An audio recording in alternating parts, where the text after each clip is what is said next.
Enquanto a falta de chuva preocupa sojicultores americanos e brasileiros, o excesso de chuva preocupa risicultores no sul do Brasil.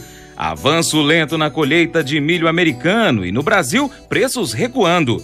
Brasil também tem exportação recorde em outubro de carne bovina. Hoje é dia de análise de mercado agropecuário com Vlamir Brandalize.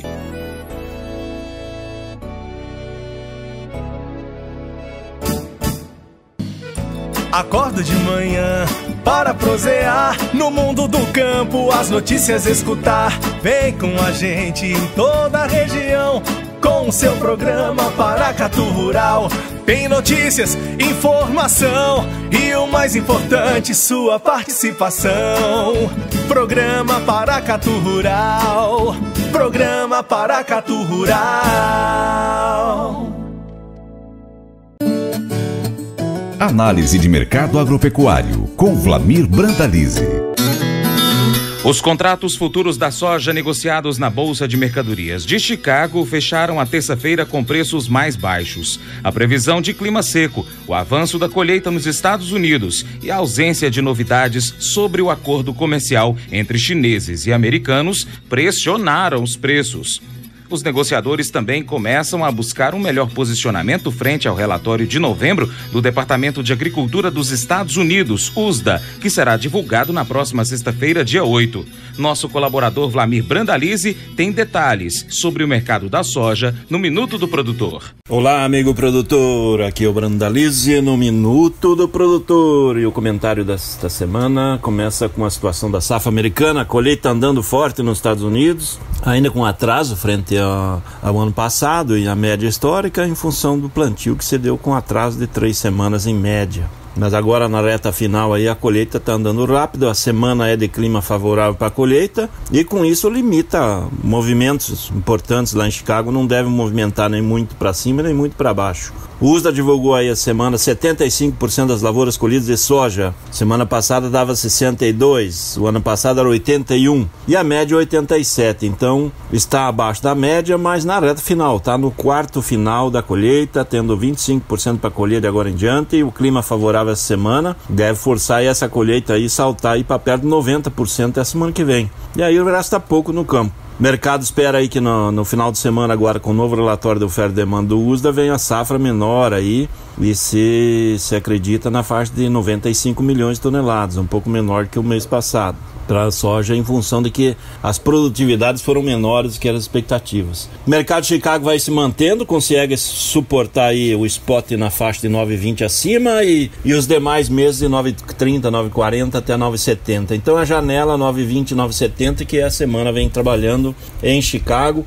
Novamente uma semana de pouco espaço para mobilidade em função de que a colheita avança, a oferta aumenta nos Estados Unidos e a China está comprando pouco, e automaticamente não dá aquele fôlego que o mercado esperava, aí, que o vendedor esperava, porque é período de colheita. Período de colheita é normal essa situação.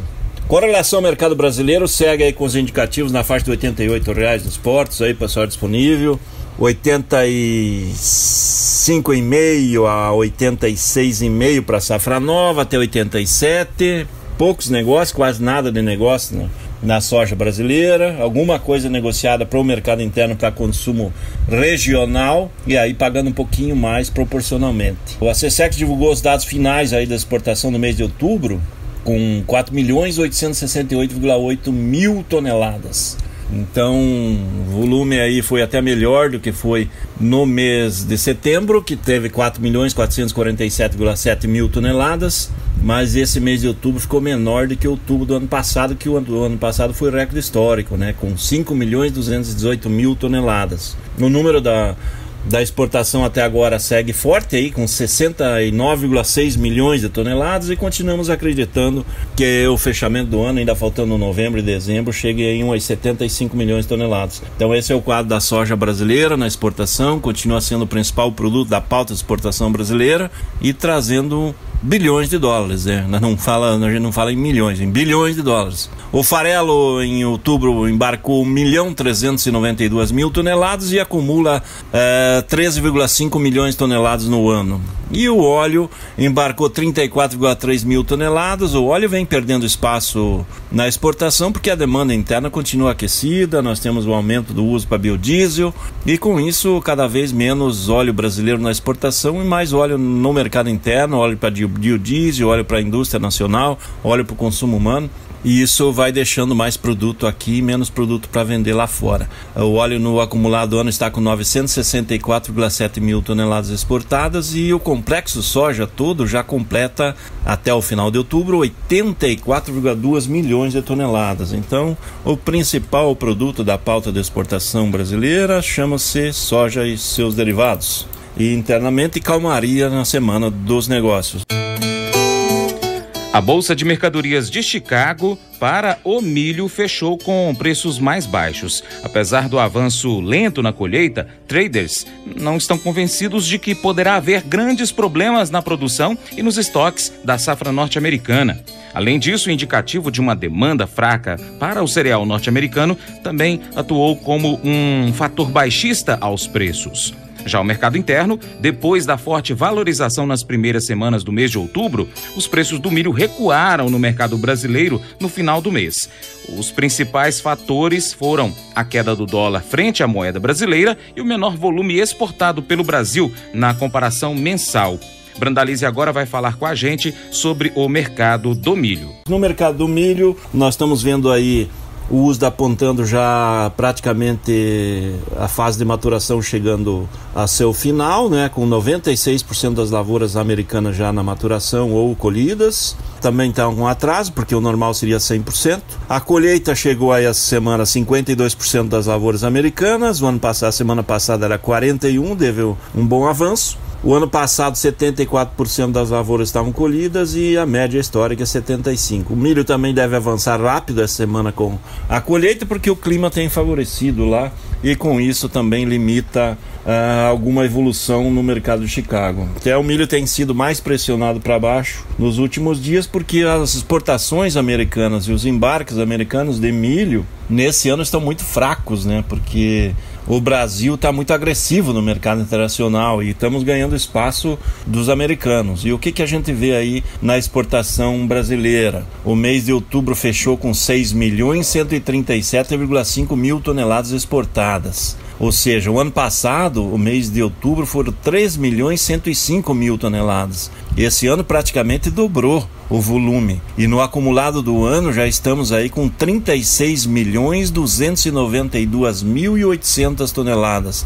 Nós já estamos com o recorde histórico de exportação anual, ainda faltando novembro e dezembro. Provavelmente passaremos fácil das 40 milhões de toneladas no ano. Há fôlego até chegar a 45. E o recorde anterior tinha sido em 2017 com 29,3 milhões de toneladas exportadas. O Brasil está muito rápido na exportação de milho, com fôlego para continuar crescendo. O mercado internacional é comprador de milho. O Brasil atende a todos os países importadores de milho, tem condições de qualidade e competitividade. E aí há um espaço muito grande. Já vemos aí que a safrinha de 2020 já também está bem negociada na exportação. Já tem grandes volumes negociados para exportar e embarcar a partir de julho de 2020. Então o mercado do milho segue nessa linha e internamente o mercado está firme nesse momento em função de que estamos praticamente no pico da entre-safra. A safrinha já, a maior parte já negociada, a safra de verão já foi embora e agora os consumidores precisando de milho para esse restante de ano, para atender o setor de ração e também para o começo de 2020. Então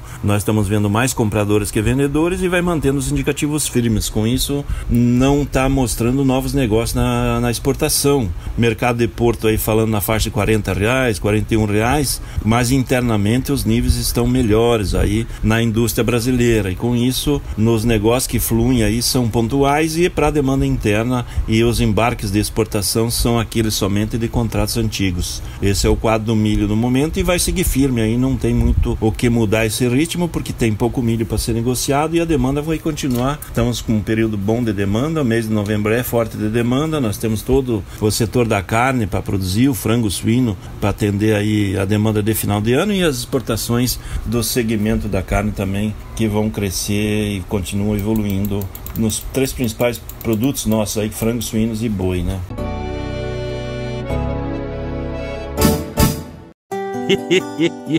Mas eu vou dizer uma coisa pra você, viu?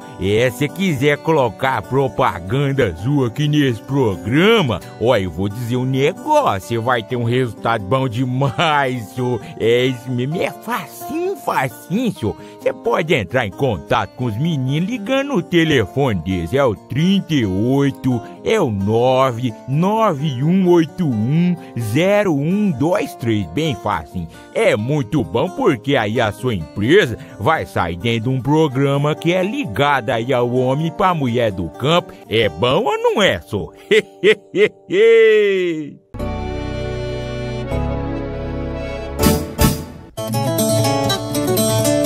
Pois é, gente, tá chovendo lá em João Pinheiro, de acordo com o nosso amigo José Soares. Paracatu tá um tempo nublado, mas nada de água cair, pelo menos aqui na cidade. Como é que tá aí na sua região? Manda um zap aqui pra gente pra poder falar. Não é só de Paracatu não, gente, de qualquer lugar aí do mundo que nos acompanha pela internet. Manda sua mensagem. França, tá chovendo? Pode mandar uma foto aqui pra gente também no zap. Gente, por falar em chuva, novas previsões de mau tempo para os próximos dias lá no Rio Grande do Sul podem afetar a produtividade das lavouras de arroz. Os grandes volumes de chuvas, fortes rajadas de vento e até granizo em algumas regiões dedicadas ao cultivo do cereal preocupam os produtores. Em alguns municípios, as precipitações ultrapassam 400 milímetros no mês de outubro. De acordo com Alexandre Velho, presidente da Federação das Associações de Arrozeiros do Rio Grande do Sul, a Federarroz, a instabilidade do clima já está causando atraso no manejo das áreas plantadas. Citando informações do Instituto Rio Grandense do Arroz, o IRGA, o dirigente destacou que a semeadura da lavoura no estado, até 25 de outubro, somava 48,40%. Algumas áreas do estado poderão ficar impedidas de aproveitar aquele que seria o melhor período para o plantio, que se encerra em 15 de novembro, alertou Alexandre. Agora Brandalize vai comentar o mercado do arroz, também do feijão e do trigo. O mercado do arroz segue na calmaria, ainda tem mais parcela de dívida dos produtores agora em novembro. E esse é um problema complicado, né? Porque o produtor rola as dívidas para pagar no final do ano. O mercado não tem caixa, a indústria está com pouco capital de giro e com isso dificulta a reação aí esperada das cotações. Então, o alto grau de endividamento do produtor gaúcho do arroz vem complicando o mercado do arroz, que não consegue decolar, né? Quando ele evolui um pouco, nós tivemos dois momentos de alta lá em maio, tivemos um voo e agora em setembro outro voo, mas são aqueles voos de galinha, né? Que ele voa e ele para e não consegue dar continuidade. Esse é o mercado do arroz que está fluindo esse ano. O mercado é um pouco melhor que foi o ano passado, mas mesmo assim ainda é um mercado que não dá muita margem nem para o produtor, nem para a indústria, e até alguns varejistas reclamando que até para o varejo não está dando. Ou seja, se não houver um crescimento do casca generalizado que dê condições para a indústria aumentar o fardo também na linha de evolução generalizada, o varejo não tem muito o que fazer, porque tem uma marca que vende o fardo a 50, a 55 reais e a outra que tem um custo de 70, 75 tem que vender mais caro, e aí está uma grande disparidade entre os valores, né? Tem arroz ainda, um pacote de arroz no varejo abaixo de 10 reais e tem arroz acima de 20. E o casca, a variação do casca no Rio Grande do Sul nesse momento varia de 44 a 48 reais, ou seja, a variação não é tão grande em função de que o mercado não consegue avançar e também não tem muito espaço para baixa, né? Os níveis já estão baixos. Então o arroz aí na faixa de 10, 11 dólares a saca é um arroz barato, né? Continuamos com arroz barato. E no varejo o mês de novembro deve continuar com boa demanda, e agora a gente vai ver as negociações fluindo para atender novembro, e muitos negócios vão fluir para atender novembro e dezembro junto, né? Já vamos chegando ao final do ano. Nós estamos já no mês de novembro e em poucas semanas o ano vai chegar ao final. Muitas indústrias do segmento, cooperativas do segmento arrozeiro já nos anuncia que depois do dia 15, entre o dia 15 e 20 de dezembro, entram em férias coletivas. Então nós temos praticamente 1 mês e meio no máximo que o mercado vai fluir. Depois o mercado só volta lá na segunda, terceira semana de janeiro, que volta a andar. Então, em tempo curto de negociação, a corrida ao varejo vai ser forte nesses próximos dias para buscar os espaços que vão se abrir para o segmento do arroz, que segue como demanda, né? A demanda de consumidor segue aquecida.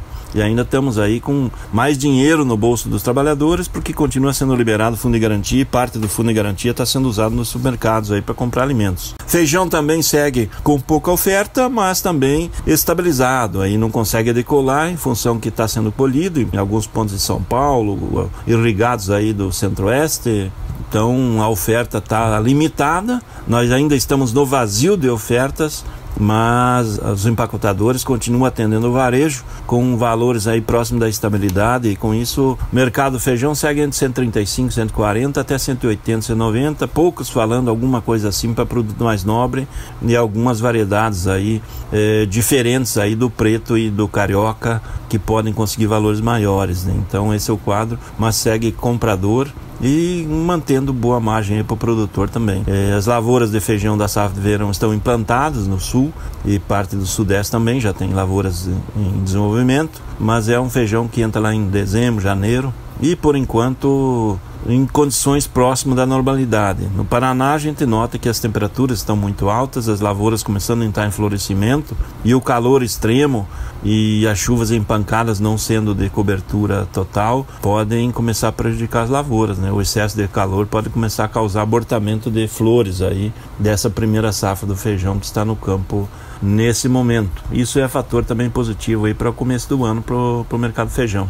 Esse é o quadro do Amigo Feijão. O segmento do trigo aí segue sem novidades, ainda na reta final da colheita aqui do Paraná e colhendo no Rio Grande do Sul. Um bom volume de produto chuvado, ou dito trigo forrageiro, saindo também dos campos, e isso vai limitando as cotações e o mercado vai trabalhando estável com pouca liquidez. Esse é o quadro do trigo do momento, que está em colheita ainda. Os Estados Unidos mantiveram o veto à compra de carne bovina brasileira, decretado no ano 2017. A decisão frustra as expectativas do governo, que dava como certa a liberação. O tema está incluído nas negociações da parceria estratégica entre os dois países, uma das vitrines do governo brasileiro. Os produtores também ficaram frustrados com a ação dos Estados Unidos. Além de ter uma grande demanda, o mercado norte-americano serve como uma referência para outros países liberarem a importação de carne brasileira. De janeiro a março do ano 2017, o último ano antes do veto, o Brasil exportou 11,8 mil toneladas de carne in natura para os Estados Unidos, o que representou 49 milhões de dólares. A ministra da Agricultura, Tereza Cristina, aproveitará uma das viagens aos Estados Unidos, a viagem que ela vai fazer agora nesse mês para os Estados Unidos, para poder tentar reverter esse embargo. Será o ponto principal da sua pauta. Em contrapartida, então, o Brasil exportou 185.537 toneladas de carne bovina in natura e processada no mês de outubro deste ano. Maior volume mensal da história, recorde, 15% maior do que outubro de 2018, segundo a Associação Brasileira das Indústrias Exportadoras de Carne, a ABIEC, com base em dados da SESEX, Secretaria de Comércio Exterior. O faturamento também é recorde, 808,4 milhões de dólares no mês de outubro, uma alta de 30% quando comparado ao mês do ano passado. O segmento da carne, ele teve aí no mês de outubro bons números na exportação do setor do boi, do suíno, e ficaram um pouco abaixo nas exportações do frango, em função de que a demanda interna acabou sendo mais forte, e a exportação do frango em outubro chegou a 312 mil toneladas, ficou acima de setembro, que foram 299 mil toneladas, mas o mercado esperava mais, esperava perto de 350 mil toneladas. No acumulado do ano estamos com o frango com 3.156.900 toneladas. O Brasil continua sendo o maior exportador mundial do frango e segue com o mercado favorável internamente. O suíno chegou a 58.400 toneladas no mês de outubro, pelos dados da SESEX, e acumula 512.600 toneladas no ano. Provavelmente vamos aí ter grandes números agora em novembro e dezembro também no suíno. E os grandes embarques e o suíno de exportação, o mercado chinês de suíno, frango e boi, devem começar a fluir mesmo em 2020. Nesse restante de ano aí, os negócios eles vão ser ainda pontuais. Mas a China está liberando grandes espaços para o segmento da carne brasileira, né? Essa semana liberando aí 7 ou 8 frigoríficos do segmento do frango para miúdos, para suíno. Então o mercado chinês está se abrindo para a carne brasileira. E falando em carne, o boi veio com um excelente número agora no mês de outubro, com 160,1 mil toneladas. Então, o mês de outubro foi recorde histórico de exportação de carne bovina do Brasil. O melhor mês da história brasileira foi outubro agora. E no acumulado do ano já estamos com 1.220,3 mil toneladas. E continuamos líderes mundiais na carne bovina e vamos continuar crescendo. O mercado está em expansão a nível internacional e o Brasil não está produzindo menos do que tem de demanda interna e exportação. Mesmo com a crise interna, a demanda em si reprimida, nós estamos tendo mais demanda do que oferta. Então vai mantendo e aí vai batendo o recorde de cotação do boi também. E agora, final de ano, geralmente as carnes se valorizam, né? Esse é o mercado da carne. E aqui foi o Brandalize em mais um Minuto do Produtor. Um grande abraço a todos, até o próximo. Cotações. Com fechamento em 5 de novembro, dólar para compra R$ 3,99, soja em grãos Uberlândia R$ 81,50, Porto Paranaguá R$ 87,71, milho seco em Patos R$ 35, Unaí R$ 34 e em São Paulo R$ 41,58. Feijão, de acordo com Ibraf, Carioca, negócios reportados em Minas Gerais, de R$ 165 a R$ 200. Café Arábica, tipo 6, Guaxupé 445, Patrocínio 455, São Paulo 445,87. Arroz em casca 60 quilos em Rio Verde, 49, e em Rio Grande do Sul 50 quilos, 46,58. Sorgo 60 quilos em Cristalina, 23,94. Trigo tonelada no Paraná, 823,66. Boi gordo Montes Claros 165,50, Patrocínio 164, São Paulo 175,70. Já acumula, essa alta foi de 5,05% de um dia para o outro. Já em Belo Horizonte, para 30 dias, 175, arroba do boi gordo. Vaca gorda em Urucuia, 153,50 e em Belo Horizonte, 165. Nelore, 8 a 12 meses, Mato Grosso do Sul, 1.380,43. Frango, quilo em São Paulo, 4,68. Suíno vivo em Minas Gerais, 5,39. Ovos Granja, 30 dúzias no Ceasa BH, R$80. Algodão em São Paulo, arroba 83,90. E para continuar recebendo as informações do agronegócio, inscreva-se em nosso canal. Também clique no sininho e compartilhe este vídeo com seus amigos para nos ajudar a trazer muito mais informações para você. Muito obrigado. Programa Paracatu Rural. Programa Paracatu Rural.